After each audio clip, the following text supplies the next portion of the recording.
கையில் கொடுத்து ஒன்று சேர்க்கவே கேட்பேன் நான். ஓசன்னா ஓசன்னா யூதராஜனுக்கே. அன்புக்குரிய இறை மக்களே, உங்கள் அனைவரையும் இந்த காணொளி வழிபாட்டிற்கு வரவேற்கின்றோம். தந்தை, மைந்தன், தூயாவின் திருப்பெயராலே ஆமேன். ஜெபம் செய்வோம். அன்பும் அருளும் நிறைந்த கடவுளே, எங்கள் வாழ்வின் நம்பிக்கையாக ஊற்றாக இருக்கின்றவரே, இந்த நாளிலும் உம்முடைய திருக்குடும்பமாக நாங்கள் இருக்கின்றதான இடங்களிலே அமர்ந்த வண்ணமாக இம்மை வழிபடுகின்றோம். ஆண்டவரே, இந்த வழிபாட்டின் வழியாக நீர் எங்களோடு கூட ஈடுபடும் இறைமறை திருமறையின் ஆழங்களை நாங்கள் புரிந்து கொள்வதற்கு, எங்களுடைய நம்பிக்கையை நாங்கள் உறுதிப்படுத்திக் கொள்வதற்கு, இந்த உலகிற்கு நம்பிக்கை ஊட்டுகின்ற உம்முடைய அடியார்களாக நாங்கள் வாழ்வதற்கு நீர் எங்களை ஆற்றல் படுத்தும்படியாக உம்மிடத்தில் நாங்கள் மன்றாடுகின்றோம். நாங்கள் கடந்து செல்கின்றதான இந்த நிலையற்ற வழியிலே நிலையானவராக நீர் எங்களோடு கூட இருக்கின்றீர். எல்லா நிலையிலும் எங்களை வழிநடத்துகின்றவராக, எங்களை தாங்குகின்றவராக, எங்களை தேற்றுகின்றவராக, எங்களுடைய பலவீனங்களை எங்களை பலப்படுத்துகின்றவராக இருப்பதற்காக உமக்கு ஸ்தோத்திரம் செலுத்துகின்றோம். எங்களை முழுமையாக உம்முடைய கரம் அர்ப்பணிக்கின்றோம். எல்லாவற்றையும் அறிந்தவராக நீர் எங்களோடு கூட இருக்கின்றீர் என்பதான ஆழமான நம்பிக்கையிலே ஒவ்வொரு நாளும் நாங்கள் கடந்து செல்ல நீர் எங்களுக்கு கிருபை செய்யும்படியாக உம்மிடத்தில் நாங்கள் மன்றாடுகின்றோம். இந்த காலங்களிலே ஆண்டவரே, உம்முடைய திருவுளம் என்ன என்பதை நாங்கள் அறிவதற்கு, ஆண்டவரே அதை நிறைவேற்றுகின்ற உம்முடைய பிள்ளைகளாக இருப்பதற்கு இந்த வழிபாட்டின் வழியாக நீர் எங்களோடு கூட பேசும்படியாக உம்மிடத்தில் நாங்கள் ஜெபிக்கின்றோம். எங்களை முழுமையாக தாழ்த்தியும் திருக்கரம் அர்ப்பணிக்கின்றோம். தூய ஆவியானவர் எங்களை வழிநடத்தும்.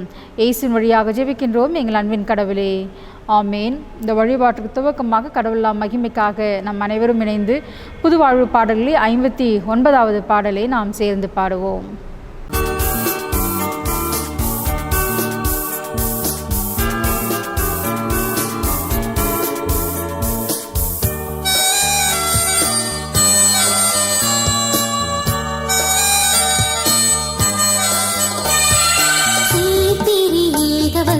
Namo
கிறிஸ்து தாளர் புத்தி கவனற்ற மன சுத்தி இறைவனை பற்றும் பக்தி நமோ நமோ நமோ சீர்திரு ஏகவஸ்தே நமோ நமோ நின் திருவடிக்கு நமஸ்தே நமோ நமோ சீர்திரு ஏகவஸ்தே நமோ நமோ நின் திருவடிக்கு நமஸ்தே நமோ நமோ.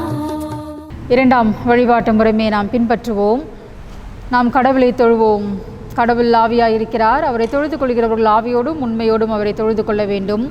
நம்முடைய பிதாவாகிய கடவுளாலும் கர்த்தராகிய இயேசு கிறிஸ்துவினாலும் உங்களுக்கு கிருபையும் சமாதானம் உண்டாவதாக. கடவுளின் ஐஸ்வர்யம், ஞானம், அறிவு என்பவைகளின் ஆழம் எவ்வளவு அதிகம்!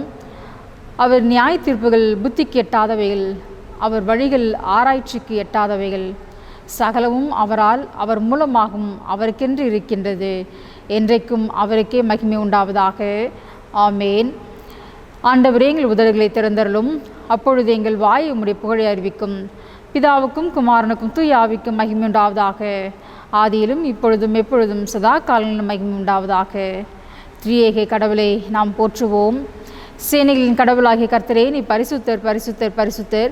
வானமும் பூமியும் உமது மகிமையினால் நிறைந்திருக்கின்றன. உன்னதத்திலே ஓசன்னா. கர்த்தரின் நாமத்தினாலே வந்தவரும் வருகிறமானவர் ஸ்தோத்திரிக்கப்பட்டவர். உன்னதத்திலே ஓசன்னா. கடவுளே நீர் பரிசுத்தர், கடவுளே நீர் பரிசுத்தர். சர்வ வல்லவரே நீர் பரிசுத்தர், சர்வ வல்லவரே நீர் பரிசுத்தர். சாவாமை உடையவரே நீர் பரிசுத்தர், சாவாமை உடையவரே நீர் பரிசுத்தர். ஆண்டவரே, எங்களுக்காக சிலுவையில் அறையுண்டே எங்கள் மீட்பரே, எங்கள் மேல் கிருபையாய் இரும். ஆண்டவரே, எங்களுக்காக சிலுவையில் அறையுண்டே எங்கள் மீட்பரே, எங்கள் மேல் கிருபையாயிரும். தூய ஆவியாகிய ஆண்டவரே, எங்கள் மேல் கிருபையாயிரும். தூய ஆகிய ஆண்டவரே, எங்கள் மேல் கிருபையாயிரும். ஆண்டவரே, எங்கள் ஜெபங்களையும் ஆராதனையும் ஏற்றுக்கொண்டு எங்கள் மேல் கிருபையாயிரும். ஆண்டவரே, எங்கள் மேல் மனதுருகி எங்கள் மேல் கிருபையாயிரும். அன்புக்குரியோரே, நமக்கு பாவமில்லை என்போமானால் நம்மை நாமே வஞ்சிக்கிறவர்களாவோம். நமக்குள் உண்மை இல்லை. நமது பாவங்களை அறிக்கையிட்டால் பாவங்களை நமக்கு மன்னித்து எவ்வித அநீதமும் நீங்க நம்மை சுத்திகரிப்பதற்கு அவர் நம்பத்தக்கவரும் நீதியும் உள்ளவர். ஆகையால் நம் அமர்ந்த வண்ணமாகவும் முழங்காற்படியிட்டோம் நம்மை நாமே சோதித்தறிவோமாக.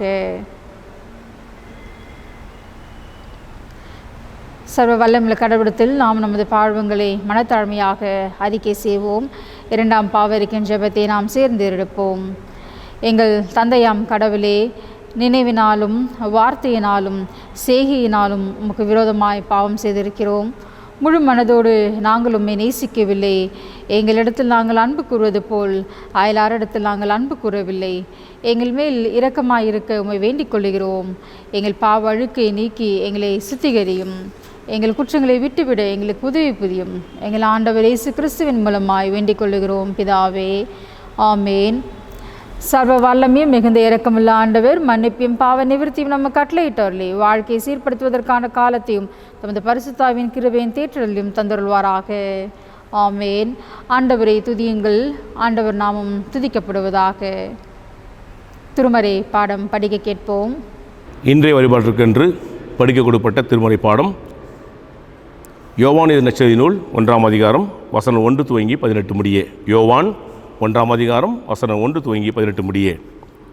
வாக்கு மனிதராதல். தொடக்கத்தில் வாக்கு இருந்தது, அவ்வாக்கு கடவுளோடு இருந்தது, அவ்வாக்கு கடவுளாயும் இருந்தது. வாக்கெனும் அவரே தொடக்கத்தில் கடவுளோடு இருந்தார். அனைத்தும் அவரால் உண்டாயின. உண்டானது எதுவும் அவரால் அன்றி உண்டாக்கப்படவில்லை. அவரோடு வாழ்வு இருந்தது, அவ்வாழ்வு மனிதருக்கு ஒளியாக இருந்தது. அந்த ஒளி இருளில் ஒளிந்தது, இருள் அதன் மேல் வெற்றி கொள்ளவில்லை. கடவுள் அனுப்பிய ஒருவர் இருந்தார், அவர் பெயர் யோவான். அவர் சான்று பகிருமாறு வந்தார். அனைவரும் தம் வழியாக நம்புமாறு அவர் ஒளியை குறித்து சான்று பகிர்ந்தார். அவர் அந்த ஒளி அல்ல, மாறாக ஒளியை குறித்து சான்று பகர வந்தவர். அனைத்து மனிதரையும் ஒளிவிற்கு உண்மையான ஒளி உலகிற்கு வந்து கொண்டிருந்தது. ஒளியான அவர் உலகில் இருந்தார்.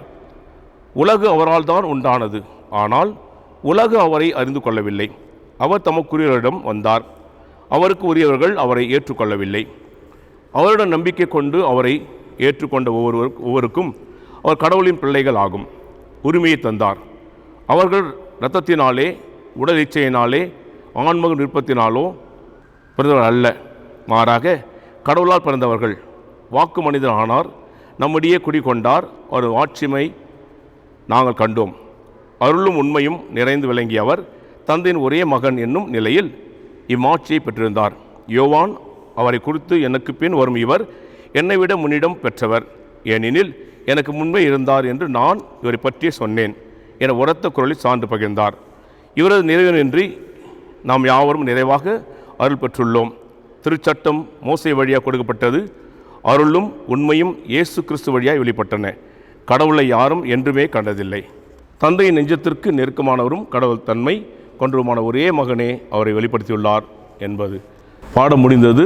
கிறிஸ்துவுக்கே மகிமுண்டாவதாக. ஜெபம் செய்வோம். எங்கள் பரலோக தந்தையே, நாங்கள் உம்மை போற்றுகிறோம். இந்த கடினமான காலகட்டத்தில் உம்முடைய வார்த்தைகளை கேட்கின்ற வாய்ப்பை எங்களுக்கு தந்திருக்கிறீர். அதன் வழியாக ஆண்டவரே எங்களை நாங்கள் திடப்படுத்திக் கொள்ளவும், பிறரை நாங்கள் திடப்படுத்தவும் நீர் எங்களுக்கு கிருபை செய்ய வேண்டும் நாங்கள் கெஞ்சுகின்றோம். தொடர்ந்து ஆண்டவரே நாங்கள் எப்பொழுதும் ஆண்டவரே உம்மை சார்ந்து உமக்காகவே வாழ எங்களுக்கு உதவி செய்தலும் நல்மீட்பை இயேசு கிறிஸ்துவின் வழியாக வேண்டிக் கொள்கிறோம் ஜீவனுள்ள பிதாவே, ஆமீன். கிறிஸ்துவுக்குள் பிரியமானவர்களே, இறைமகன் இயேசு கிறிஸ்துவின் தூய திருப்பெயரில் உங்களை வாழ்த்துகின்றேன். பேராய குடும்பமாக நமக்கு கொடுக்கப்பட்டிருக்கிற பொருள், மூவொரு கடவுளை நாம் தொழுகின்றோம். மூவொரு கடவுளை நாம் தொழுகின்றோம். பெந்தேகோஸ்தே திருநாளுக்கு பின் வருகின்ற ஞாயிறு திருத்துவ ஞாயிறு என்று அழைக்கப்படுகிறது, ட்ரினிட்டி சண்டே. ஏனென்றால் நாம் வணங்குகின்ற கடவுள் திருத்துவ கடவுள். எனவே அந்த திருத்துவத்தை நாம் புரிந்து கொள்ள உங்களை அன்போடு நான் அழைக்கின்றேன். குறிப்பாக பழைய ஏற்பாட்டில் நான் பார்ப்பது தந்தையாகிய கடவுளை பார்க்கின்றோம். தந்தையாகிய கடவுள் அவர் தன்னுடைய மக்களுக்கு வார்த்தையின் வழியாக அவர் வெளிப்படுத்துகின்றார். அந்த கடவுள் இந்த உலகத்திலே மனிதனாக பிறந்து கடவுள் எப்படிப்பட்டவர் என்பதை இயேசு கிறிஸ்துவின் வழியாக நாம் பார்க்கின்றோம். மத்தேயு, மார்க்கு, லூக்கா, யோவான் ஆகிய நற்செய்தி நூல்களில் இயேசுவானவருடைய அந்த செயல்பாடுகள், கடவுளை எப்படி அவர் வெளிப்படுத்தினார் என்பதை அதன் வழியாக நாம் பார்க்கின்றோம். தொடர்ந்து அப்போஸ்தலர் நடவடிக்கைகள் தொடங்கி வெளிப்படுத்தின விசேஷம் வரை நாம் பார்ப்பது பரிசுத்த ஆவியானுடைய செயல்பாட்டை நாம் பார்க்கின்றோம். ஆகவே திருமறை நமக்கு திருத்துவ கடவுளை நமக்கு கற்றுக் கொடுக்கின்றது. முதலாவது தந்தையாகிய கடவுள். யோவான் 1 அதிகாரம் 1 வசனத்தில் பார்க்கின்றோம், தொடக்கத்தில் வாக்கு இருந்தது. அந்த வாக்கு கடவுளோடு இருந்தது, அவ்வாக்கு கடவுளாயும் இருந்தது. தொடக்கத்தில் வாக்கு இருந்தது.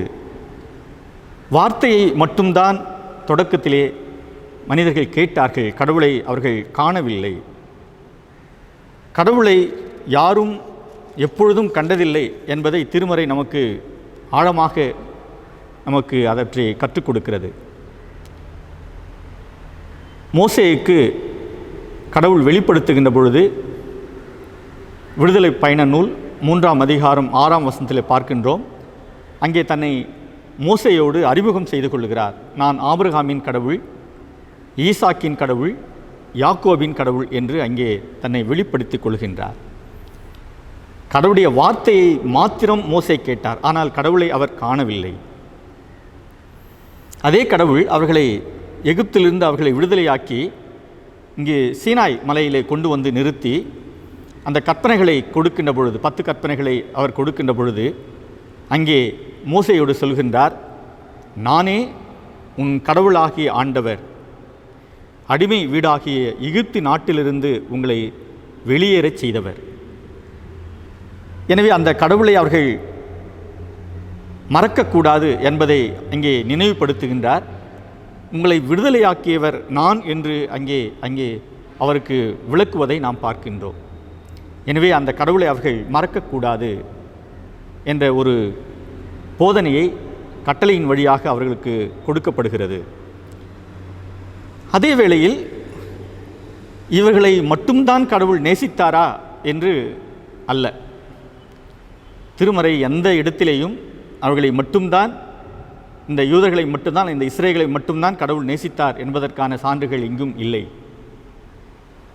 ஆமோஸ் 9வது அதிகாரம் 7ஆம் வசனத்திலே நான் பார்க்கின்றோம், இஸ்ரவேலை எகிப்திலிருந்து நான் அழைத்து வந்தேன், பெலிஸ்தியரை கப்தோரிலிருந்து நான் அழைத்து வந்தேன், சிரியரை கீரிலிருந்து நான் அழைத்து வந்தேன். உங்களை மட்டும் நான் விடுவிக்கவில்லை, நான் பெலிஸ்தியரை விடுவித்திருக்கிறேன், சீரியரை விடுவித்திருக்கிறேன். எனவே நான் உலகமனைத்துக்கும் மீட்பர் என்பதை அங்கே விளக்குவதை பார்க்கின்றோம். எனவே இவர்களுக்கு நன்றாக தெரியும், இஸ்ரேல் மக்களுக்கு நன்றாக தெரியும், இந்த கடவுள் உலகம் அனைத்திற்கும் கடவுள் என்பது நன்றாக தெரியும். என்றால் திருமறையில் மிக தெள்ளம் தெளிவாக இருக்கிறது. அவருடைய திருமறையிலே பார்க்கின்றோம், அவருடைய விசுவாசத்திலே பார்க்கின்றோம். ஆனால் அவருடைய செயல்பாட்டிலே தான் அங்கே ஒரு தயக்கம் இருப்பதை பார்க்கிறோம். அவர்களுக்கு இருக்கின்ற சிந்தனை என்னவென்றால், தங்களை உயர்ந்தவர்களாக பிறரை இரண்டாம் பட்ச நிலையிலே பார்ப்பார்கள். இன்றைக்கு கிறிஸ்தவர்களும் அதற்கு விதிவிலக்கு அல்ல. நாம் மட்டும்தான் கடவுளுக்கு சொந்தமானவர்கள், இந்த ஆலயம் எனக்கு மட்டும்தான் சொந்தமானது, இந்த திருமறை எனக்கு மட்டும்தான் சொந்தமானது என்பதாக நாம் அவற்றை அதிகமாக மிகைப்படுத்திக் கொள்கிறோம். ஆனால் அதுவல்ல. இஸ்ரேல் மக்களுக்கும் அப்படிப்பட்ட புரிந்து கொள்ளுதல் இருந்தது. கூடுதல் பொறுப்பை கடவுள் அவர்களுக்கு அருளுகின்றார். அது உபாகம் நூலில் 26ஆம் அதிகாரம் 19ஆம் வசனத்தில் நாம் பார்க்கின்றோம். அவர் உருவாக்கிய எல்லா மக்களினங்களிலும் பெயரிலும் புகழிலும் மாட்சியிலும் உன்னையே உயர்த்துவார். இங்கே உபாகம் நூல் 26ஆம் அதிகாரம் 19ஆம் வசனத்திலே பார்க்கிறோம். இங்கே ஏதோ கடவுள் அவர்களை மட்டும் தனித்து நேசிப்பது போல அவர்கள் புரிந்து கொள்கிறார்கள். ஆனால் அப்படி அல்ல. அவர்களுக்கு கூடுதல் பொறுப்பு வழங்கப்படுகிறது. அவர்கள் மட்டும் தூய மக்கள் என்று அவர்கள் நினைத்து கொள்கிறார்கள். ஆனால் அவர்களுக்கு கூடுதல் பொறுப்பு இருக்கிறது என்பதை அவர்கள் மறந்து போனார்கள். நாம் எப்பொழுதும் கடவுளை நம்மை போலதான் பிறரை நேசிக்கிறார் என்கின்ற புரிந்து கொள்ளுதல் நமக்கு தேவை. இப்பொழுது நடைபெற்று வருகின்ற இஸ்ரேல் அமாஸ் இடையே நடைபெறுகின்ற அந்த போர் இப்படிப்பட்ட ஒரு தவறான புரிந்து கொள்ளுதலின் அடிப்படையில் ஏற்படுகின்ற ஒரு போராக அது கருதப்படுகிறது. ஏனென்றால் தங்களை உயர்ந்தவர்களாகவும் தங்களை சிறந்தவர்களாகவும் எண்ணிக்கொண்டு அவர்களுக்கு சம உரிமை வழங்காத ஒரு சூழ்நிலையை பார்க்கின்றோம். எனவே கடவுள் எப்பொழுதும் சமமாக நேசிக்கின்றவர். குறிப்பாக இந்த பெருந்தொற்று காலத்திலே நாம் இருக்கின்றோம். கடவுள் எல்லாருடைய இறைவேண்டலையும் கேட்பதற்கு அவர் ஆயத்தமாக இருக்கின்றவர். ஆனால் அதே வேளையில் பிறருக்காக ஜெபிக்கின்ற, பிறருக்காக உதவி செய்கின்ற, பிறர் மேல் கரிசனை கொள்கின்ற மிகப்பெரிய பொறுப்பு நம்மிடத்தில் இருக்கிறது என்பதை நாம் ஒருபொழுதும் மறந்துவிடக்கூடாது. இரண்டாவதாக வாக்கு மனிதர் ஆனார். வாக்கு மனிதர் ஆனார். யோவான் 1வது அதிகாரம் 1ஆம் வசனத்தில் பார்க்கின்றோம், தொடக்கத்தில் வாக்கு இருந்தது, அவ்வாக்கு கடவுளோடு இருந்தது, அவ்வாக்கு கடவுளாயும் இருந்தது.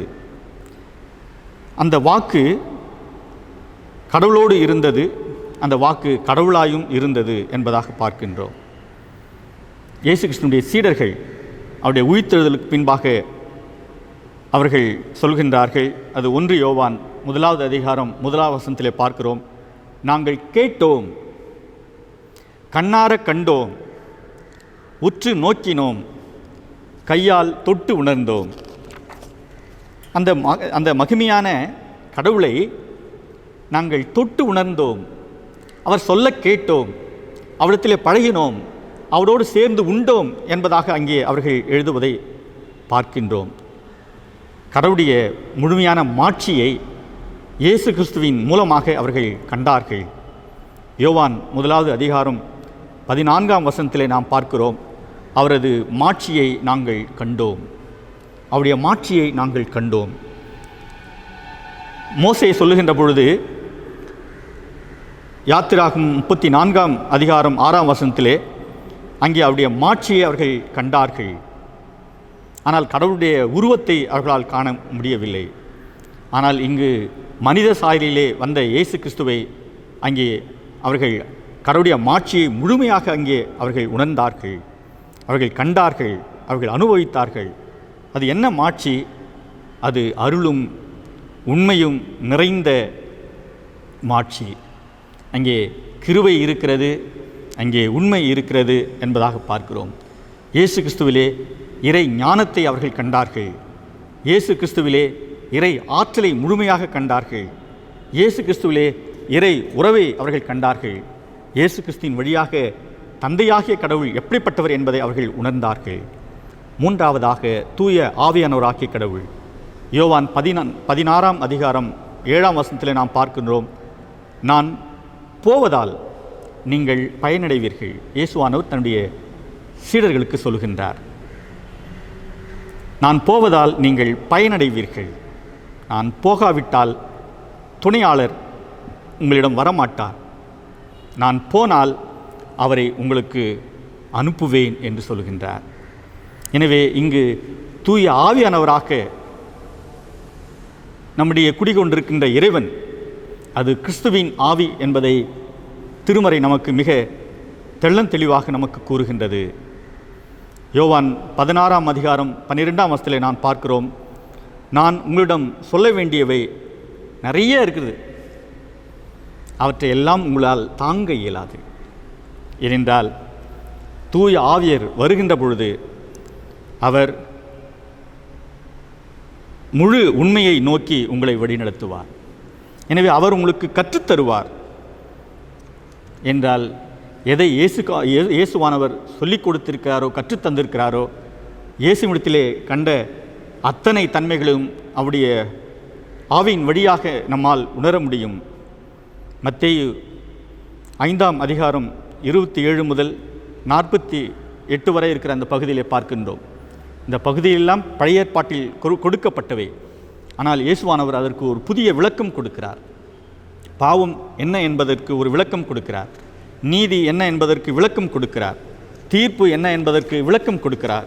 ஏனென்றால் பாவத்தின் வேரை முழுமையாக முறியடிக்கக்கூடிய, அந்த வேரை அறுக்கக்கூடிய ஒரு சூழலை அவர் அங்கே உருவாக்குவதை நாம் பார்க்கின்றோம். அதுதான் யோவான் 16ஆம் அதிகாரத்தில் பார்க்கின்றோம். 9வது வசனத்திலே பாவத்தை பற்றிய உங்களுடைய தவறான புரிந்து கொள்ளுதலை, நீதியை பற்றி உங்களுடைய தவறான புரிந்து கொள்ளுதலை, தீர்ப்பை பற்றி உங்களுடைய தவறான புரிந்து கொள்ளுதலை பரிசுத்த ஆவியானவர் உங்களுக்கு விளக்குவார். என்றால் இந்த ஆவியானவர் நமக்கு அருளப்பட்டதனுடைய நோக்கம் நம்மை இயேசு கிறிஸ்துவைப் போல நாம் முழுமை பெற்றவர்களாக வாழ வேண்டும் என்பது அவருடைய நோக்கமாக இருக்கிறது. குறிப்பாக இந்த பெரும் தொற்றும் காலத்தில் வாழ்ந்து கொண்டிருக்கிற நாம் பல்வேறுபட்ட விசுவாசத்திலே அங்கே பல்வேறுபட்ட குழப்ப நிலையை அடைந்திருக்கிற மக்களுக்கு அவருடைய வார்த்தையின் வழியாக அவர்களுக்கு நம்பிக்கை ஊட்டுகின்ற, அவருடைய வாழ்வை புதுப்பிக்கின்ற இடத்திலே கடவுள் நம்மை வைத்திருக்கின்றார். எனவே வாழ்வு தரும் வார்த்தை நமக்கு அருளப்பட்டிருக்கிறது. எனவே தூய ஆவியானவர் நமக்கு அருளப்பட்டிருக்கிறார். எனவே பயந்து கொண்டிருக்கிற அங்கே இருக்கிற மக்களுக்கு நமக்கு அவர்களுக்கு தைரியத்தை கொடுக்கவும், அங்கே நம்பிக்கையற்றிருக்கிற மக்களுக்கு நம்பிக்கை அளிக்கவும், அது இழப்பை சந்தித்த குடும்பங்களுக்கு ஆறுதல் கொடுக்கின்ற மிகப்பெரிய பொறுப்பை கடவுள் நமக்கு அளித்திருக்கிறார். எனவே இந்த பெருந்தொற்று காலம் என்பது நமக்கு ஒரு மிக சவால் மிக்க ஒரு காலம். ஏனென்றால் தூய ஆவியானவர் நம்மோடு இருக்கிறார். நம் வழியாக இந்த உலகத்தை அவர் புதுப்பிக்க விரும்புகிறார். எனவே தொடர்ந்து நாம் அவருடைய வார்த்தையின் வழியாக நம்மை உறுதி செய்து கொள்வோம். தொடர்ந்து இறைவேண்டல் வழியாக நம்மை பலப்படுத்திக் கொள்வோம். அநேகளுக்கு திடப்படுத்துவதற்கு கடவுள் நம்மை பயன்படுத்துவாராக. ஆமென். நாம் அனைவரும் இணைந்து நம்முடைய பற்றுறுதியை அப்போஸ்தல பற்றுறுதியின் வழியாக அறிக்கை செய்வோம். வானத்தையும் பூமியும் படைத்த சர்வ வல்லமுள்ள பிதாவாகிய தேவனை விசுவாசிக்கிறேன். அவர் ஒரே குமாரனாகிய நம்ம நாதர் இயேசு கிறிஸ்துவையும் விசுவாசிக்கிறேன். அவர் பரிசுத்த ஆவியினாலே கன்னிமரியாத்தில் உற்பவித்து பிறந்தார். பொந்து பிலாத்தின் காலத்தில் பாடுபட்டு சிலுவையில் அறையுண்டு மரித்து அடக்கம் பண்ணப்பட்டு பாதாளத்தில் இறங்கினார். 3ஆம் நாள் மரித்தொழுந்து எழுந்தருளினார். பரமடத்திற்கு ஏறி சர்வ வல்லமுள்ள பிதாவாகிய தேவனுடைய வலது பசில் வீற்றிருக்கிறார். அவரிடத்திலிருந்து உயிரோரையும் மரித்தோரையும் நியாயம் தீர்க்க வருவார். பரிசுத்தாவையும் விசுவாசிக்கிறேன். பொதுவாக இருக்கிற பரிசுத்த சபையும் பரிசுத்தவான்களுடைய ஐக்கியமும் பாவம் மன்னிப்பும் சரீர உயிர்த்தெழுதலும் நித்திய ஜீவனும் உண்டு என்று விசுவாசிக்கிறேன். ஆமேன். ஜெபம் செய்வோம். கர்த்தர் உங்களோடு இருப்பாராக. அவர் உமது ஆவியோடும் இருப்பாராக. கர்த்தாவே எங்களுக்கு இறங்கும். கிறிஸ்துவே எங்களுக்கு இறங்கும். கர்த்தாவே எங்களுக்கு இறங்கும். யாவரும் சேர்ந்து சொல்லுவோம். பரமன்றக்க எங்கள் பிதாவே, உம்முடைய நாமம் பரிசுப்படுவதாக, உம்முடைய ராஜ்யம் வருவதாக, உம்முடைய சித்தம் பரமண்டத்தில் செய்யப்படுவது போல பூமியிலும் செய்யப்படுவதாக. அன்றன்றில் எங்கள் அப்பத்தை எங்களுக்கு இன்று தாரும். எங்களுக்கு விரோதமாய் குற்றம் செய்வதற்கு நாங்கள் மன்னிக்கிறது போல் எங்கள் குற்றங்களை எங்களுக்கு மன்னியும். எங்களை சோதனை பிரவேசிக்க பண்ணாமல் தீமையிலிருந்து எங்களை ரட்சித்துக் கொள்ளும். ராஜ்யம் வல்லமையும் மகிமையும் என்னென்னைக்கும் தேவர்களே, ஆமேன். திருச்சபைக்கான அறிவிப்புகள். சென்னை பேராயத்தின் வழியாக அனுப்பப்பட்ட சுற்றறிக்கைகள். CSI Kalyani college of nursing மற்றும் CSI Rainy school of nursing, இந்த இரண்டிலும் பிஎஸ்சி நர்சிங்கான படிப்பும், ரெய்னியிலே 3 ஆண்டுகள் டிப்ளமா நர்சிங்கான படிப்பிற்கான விண்ணப்பங்கள் விநியோகிக்கப்படுகின்றது. அதை குறித்து அதிக விவரம் தெரியும் வேண்டுமானால் அணுகும்படியாக உங்களை அன்போடு கூட அழைக்கின்றோம். அன்பான திருச்சபை குடும்பத்தார் அனைவருக்கும் இயேசுவின் இனிய நாமத்தினாலே வணக்கத்தையும் வாழ்த்து தெரிவித்துக் கொள்கிறோம். சந்தா கார்டு மற்றும் காணிக்கைகளை படைக்க நமது பழைய ஆலயத்தில் காணிக்கை பெட்டிகள் வைக்கப்பட்டுள்ளது. காணிக்கைகள் படைக்க திங்கட்கிழமை முதல் சனிக்கிழமை வரை காலை 8 மணி முதல் மாலை 8 மணி வரை பழைய ஆலயம் திறந்து வைக்கப்பட்டுள்ளது என்று தெரிவித்துக் கொள்கிறோம். ஆகவே திருச்சபை பயன்படுத்தி கொண்டு காணிக்கைகளையும் சந்தா கார்டும் படைக்கும் அன்பாய் கேட்டுக்கொள்கிறோம். தென்னூர் திருச்சபை சென்னை பேராயத்தின் சுற்றறிக்கை. சிஎஸ்ஐ ரெய்னி மருத்துவமனையில் நடைபெறும் செவிலியர் பள்ளியில் 3 ஆண்டு பொதுவான செவிலியர் மற்றும் மிட்வைஃபரி வகுப்பில் சேர விரும்புவோர் ரூபாய் 200 செலுத்தி அதற்கான விண்ணப்பத்தை பெற்று கொள்ளுமாறு கேட்டுக்கொள்கிறோம். விண்ணப்பங்கள் கடந்த 17/5/2021 முதல் வழங்கப்பட்டு வருகிறது என்பதை தெரிவித்துக் கொள்கிறோம். தென்னூர் திருச்சபை சென்னை பேராயத்தின் சுற்றறிக்கை. சிஎஸ்ஐ கல்யாணி மருத்துவமனையில் செவிலியர் கல்லூரியில் 3 ஆண்டுகள் ஜெனரல் நர்சிங் அண்டு மிட்வைஃபரி வகுப்பிலும் மற்றும் 4 ஆண்டுகள் பிஎஸ்சி நர்சிங் வகுப்பில் சேர விரும்புவோர் ரூபாய் 200 செலுத்தி விண்ணப்பத்தை பெற்றுக்கொள்ளுமாறு கேட்டுக்கொள்கிறோம். இந்த 2 மருத்துவமனைகள் செவிலியர் வகுப்பில் சேர விரும்புவோர் அதற்கான விவரத்தை நம்முடைய ஆயர் அவர்களை அணுகி பெற்றுக்கொள்ளுமாறு அன்பாய் கேட்டுக்கொள்கிறோம். நம்ம திருச்சபை சார்ந்த திரு ஹேபரகம் மகாலிங்கம் அவர்கள் கடந்த 20/5/2021 அன்று கர்த்தர் விண்ணப்பித்தார் என்பதை தெரிவித்துக் கொள்கிறோம். இன்று முதல் வருகிற 5/6/2020 சனிக்கிழமை வரை பிறந்தநாள் மற்றும் திருநாளை காண்பவர்கள் வரும். இன்று பிறந்தநாளை காண்பவர்கள் திரு ஜே ராபர்ட் கென்னடி. திருநாளை காண்பவர்கள் Thiru G Johnson, Thirumathi Esther Florence தம்பதியினர். மே 31 பிறந்தநாளை காண்பவர்கள் Selvan R Aravind, son of Thiru KU Robert, Thiru T Johnson, Selvi T Devaprasanna, daughter of Thiru T Devanbu. June 1 பிறந்தநாளை காண்பவர்கள் Thiru P Paulraj, Selvi J Helen Karunya, daughter of Thiru LD Johnson, Thiru G Halbert Manoharan, Thirumathi V Anbarasi, Thiru T Sathyachandran, Thirumathi Malarkodi Munivel.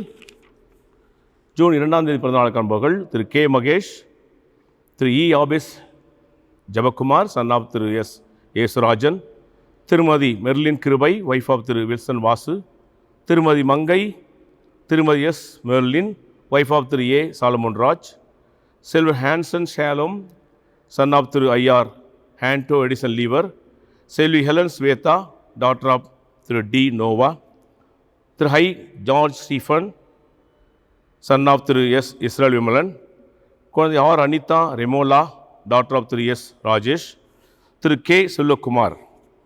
June 3 பிறந்தநாளை காண்பவர்கள் Thiru M Magimadas, Thirumathi P Vanitha Mary, wife of Thiru S Bernasha, Thirumathi A Florence Malarvizhi, Thirumathi Rachel Jayaprada, wife of Thiru E Samuel, Selvi G Kayalvizhi Swetha, daughter of Thiru P Gnanalingam, Thirumathi S Lydia, wife of Thiru T Shadrach Nicholson, Selvan S சோதாம் Nicholson, son of Thiru T சாப்லி Nicholson, Thirumathi Leema Roslin, wife of Thiru Halbert Karnan, Selvi Monisha, daughter of Thiru Charles Raj, Thirumathi S Nancy Leena, wife of Thiru G Paul Udayakumar. அதே நாளில் திருநாளை காண்பவர்கள் திரு ஏ மகிமதாஸ், திருமதி இந்திரா காந்தி தம்பதியினர், திரு D Balaraman, திருமதி ராணி தம்பதியினர். ஜூன் 4ஆம் தேதி பிறந்தநாளை காண்பவர்கள் Selvi Prasanna, daughter of Thiru Paul Dhanraj. Selvi S Jhansi Prabha, daughter of Thiru S Selvaraj. Thirumathi Stella Jasmine.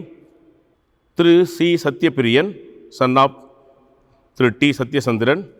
Thiru S Adiyan. அதே நாளில் திருமணநாளை காண்பவர்கள் திரு டி செல்வம், திருமதி சம்பங்கி தம்பதியினர். திரு ஹால்பர்ட் தாஸ், திருமதி ஏ சாந்தா தம்பதியினர்.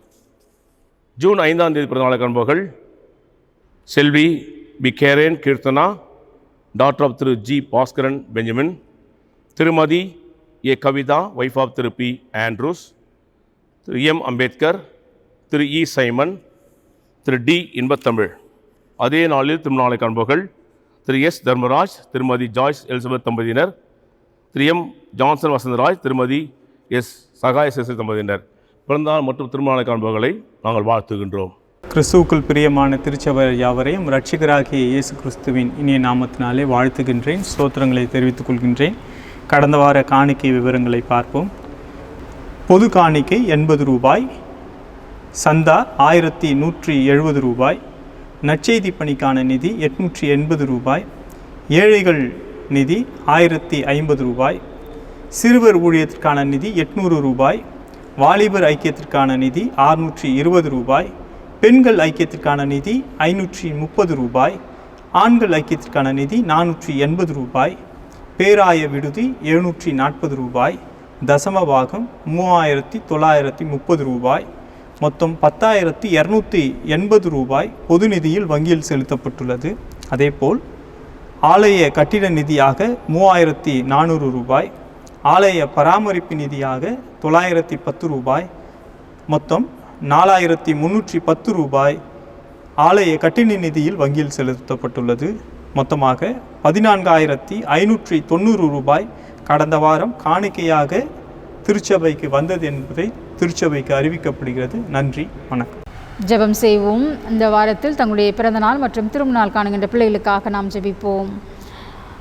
எங்கள் வாழ்வின் ஊற்றாயிருக்கின்றவரே, இந்த வாரத்தில் பிறந்தநாள் மற்றும் திருமணநாள் காணுகின்ற திருச்சபை குடும்பத்தினருக்காக நாங்கள் உமக்கு நன்றி செலுத்துகின்றோம். கடந்த ஆண்டு முழுவதுமாக ஆண்டவர் தாமே பிள்ளைகளோடு கூட இருந்து வழிநடத்தியிருக்கின்றீர். அவருடைய எல்லா விதமான தேவைகளை சந்தித்து மகிழ்ச்சியும் சமாதானத்தை உறுதிப்படுத்தியதற்காக உமக்கு ஸ்தோத்திரம். தங்களுடைய வாழ்வின் ஆண்டவரே, உம்முடைய திருவள்ளத்தை அறிந்து இம்மட்டுமாக வாழ அருள் பாராட்டியது போல இந்த புதிய ஆண்டிலும் கூட இந்த பிள்ளைகளை தொடர்ந்து வழிநடத்தும்படியாக உம்மிடத்தை நாங்கள் மன்றாடுகின்றோம். ஆண்டவரே, உம்முடைய பிள்ளைகள் என்றதான அடையாளத்தோடு ஆண்டவரே கிறிஸ்துவ தகவல்களை வாழ்ந்து காட்டுவதற்கு பிள்ளைகளை தொடர்ந்து ஆற்றல் படுத்தியாலும் அவருடைய இருதயத்தின் விருப்பங்களை நம்முடைய கரங்களை நாங்கள் தருகின்றோம். அதன் காலத்தில் எல்லாவற்றையும் நேர்த்தியாக நீ செய்தொள்ளும்படியாக இடத்துல நாங்கள் ஜெபிக்கின்றோம். உலகம் தரக்கூடாத அமைதியும் சமாதானத்தை அவர்களுக்கு உறுதிப்படுத்தி இன்னும் பல ஆண்டுகள் அவர்கள் காணவும் அதன் வழியாக உம்முடைய நாமம் மகிமைப்பட நீ கிருபை செய்யும். தாழ்த்தியும் திருக்கரத்தில் அவர்களை அர்ப்பணிக்கின்றோம். நீர் பொறுப்படுத்திக் கொள்ளும். ஆண்டவரே, உம்முடைய கரத்தில் ஒப்புக் கொடுக்கின்றோம், வழிநடத்தும். இயேசுவின் வழியாக ஜெபிக்கின்றோம் எங்கள் அன்பின் கடவுளே, ஆமேன். ஜெபம் செய்வோம். எங்கள் தூய கடவுளே, இந்த வழிபாட்டிலே நாங்கள் பங்கு பெற நீர் எங்களுக்கு அருள் பாராட்டி இருக்கின்றீர். ஒரு புதிய சூழலிலே நாங்கள் கடந்து சென்றாலும் உம்முடைய பிரசன்னமும் உடைய வழிநடத்தலும் எங்களுக்கு மாறாதவைகளாக, உண்மையானவைகளாக, நிலையானவைகளாக எப்பொழுதும் தருவதற்காக உமக்கு ஸ்தோத்திரம் செலுத்துகின்றோம். ஒரு கடினமான ஒரு சூழலிலே ஆண்டவரே, நாங்கள் உண்மையை மட்டி உண்மையை சார்ந்து நாங்கள் நிற்கின்றோம். திருச்சபை குடும்பத்தை இந்த கரத்தில் நாங்கள் தருகின்றோம். ஆண்டவரே, மட்டுமாக வழிநடத்தியதற்காக உமக்கு நன்றி. பலவீனமாக இருந்தவர்களுக்கு அந்த சுகத்திற்காக உமக்கு ஸ்தோத்திரம். மருத்துவமனையில் அனுமதிக்கப்பட்ட பிள்ளைகள் வீடு திரும்புவதற்கு நீ அருள் பாராட்டி இருக்கின்றீர். தொடர்ந்து சுகவீனமாக இருக்கின்ற ஒவ்வொருவரையும் நீர் ஆற்றல் படுத்தும்படியாக எடுத்து நாங்கள் மன்றாடுகின்றோம். உலகம் அனைத்திலும் ஆண்டவரே இருக்கின்றதான பிள்ளைகள் இந்த தொற்றிலிருந்து விடுவிக்கப்பட ஆண்டவரே நீ கிருபை செய்யும்படியாக இடத்துல நாங்கள் ஜெபிக்கின்றோம். அரசாங்கத்தின் வழியாக, பல தொண்டு நிறுவனங்கள் வழியாக அநேக உதவிகள் மக்களுக்கு சென்று சேர நீ கிருபை செய்தலும். இப்படியாக தங்களுடைய வாழ்வை ஆண்டவரை பொருட்படுத்தாமல் மக்களுக்காக பணியாற்றுகின்ற சேவை செய்கின்றதான ஒவ்வொருவரையும் ஆண்டவரே உடைய பாதுகாப்பின் கரத்திற்குள்ளாக நாங்கள் தருகின்றோம். ஆண்டவரே, பலர் தங்களுக்கு நெருக்கமானவர்களை இழந்திருக்கின்றதான ஒரு சூழலிலே ஆண்டவரே எங்களுடைய வார்த்தைகள் அல்ல, மாறாக உம்முடைய வார்த்தை அவர்களை தேற்றட்டும். ஆண்டவரே, அவர்கள் பெற்றிருக்கின்றதான அந்த நிலைவாழ்வின் நம்பிக்கையை, உறுதிப்பாட்டை அவர்கள் பெற்றுக்கொண்டு தொடர்ந்து உண்மையிலே ஆறுதலையும் சமாதானத்தை பெற்றுக்கொள்வதற்கு நீர் உதவி செய்யும்படியாக இடத்துல நாங்கள் ஜெபிக்கின்றோம். ஆண்டவரே, இவற்றிலும் எல்லாவற்றையும் நீர் மீண்டுமாக புதுப்பித்து அந்த புதிய வாழ்வுக்கு நேராக எங்களை நாங்கள் அர்ப்பணித்து வாழ நீர் எங்களுக்கு உதவி செய்யும்படியாக உம்மிடத்தில் நாங்கள் மன்றாடுகின்றோம். நிறைவான அருட்கரத்தில் எங்களை அர்ப்பணிக்கின்றோம். மீண்டுமாக நாங்கள் ஒன்று கூடி வழிபடுகின்றதான வாய்ப்பையும் அநேக மக்களுடைய வாழ்வை நீர் பாதுகாத்து ஆண்டவரே நாங்கள் ஒருவரை சந்தித்து ஆண்டவரே வாழ்த்துவதற்கான சூழல்களை நீர் எங்களுக்கு ஏற்படுத்தி கொடுக்கும்படியாக உம்மிடத்தில் நாங்கள் ஜெபிக்கின்றோம். இப்பொழுதும் இந்த தொற்று நிமித்தமாகவும் ஆண்டவரே இந்த லாக்டவுன் நிமித்தமாக பலர் தங்களுடைய பணிகளை இழந்திருக்கின்றதான ஒரு சூழலிலே ஒவ்வொரு நாளும் வாழ்வுக்காக அவர்கள் போராடி கொண்டிருக்கின்றதான நிலைமைகளிலே ஆண்டவர் தாமே பிள்ளைகளுடைய தேவைகளை சந்தித்து ஆண்டவரை வழிநடத்தும்படியாக உம்மிடத்தில் நாங்கள் மன்றாடுகின்றோம். திருச்சபையாக எங்களுடைய பொறுப்புகளை உணர்ந்து நாங்கள் செய்ய வேண்டியதான காரியங்களை உணர்த்தி அதை நாங்கள் செயல்படுத்தக்கூடியதான ஆற்றலை வழிகளை நீர் எங்களுக்கு திறந்தருளும்படியாக உம்மிடத்தில் நாங்கள் மன்றாடுகின்றோம். எங்களை முழுமையாக உங்களுடைய கரத்தில் அர்ப்பணிக்கின்றோம். உண்மையே எல்லா நிலையிலும் நாங்கள் சார்ந்திருக்க நீர் எங்களுக்கு கிருபை செய்தல்லும் இந்த கரத்தில் ஒப்புக் கொடுக்கின்றோம். பொறுப்பிடும் இயேசுவின் வழியாக ஜெபிக்கின்றோம் எங்கள் அன்பின் கடவுளே, ஆமேன். நம்முடைய ஆண்டவராக இயேசு கிறிஸ்துவின் கிருபையும் கடவுளுடைய அன்பும் தூய ஆவியானவருடைய வழிநடத்தல் பாதுகாப்பும் மகிழ்ச்சி சமாதானம் நம் அனைவரோடு கூட இன்றும் என்றும் சதா நாட்களும் தங்கியிருப்பதாக. ஆமேன். என் ஆத்துமாவே கர்த்தரை ஸ்தோத்திரி, என் முழு உள்ளமே அப்படி பரிசுத்த நாமத்தை ஸ்தோத்திரி. என் ஆத்துமாவே கர்த்தரை ஸ்தோத்திரி, கர்த்தர் செய்த சகல உபகாரங்களையும் மறவாதே. ஆமேன்.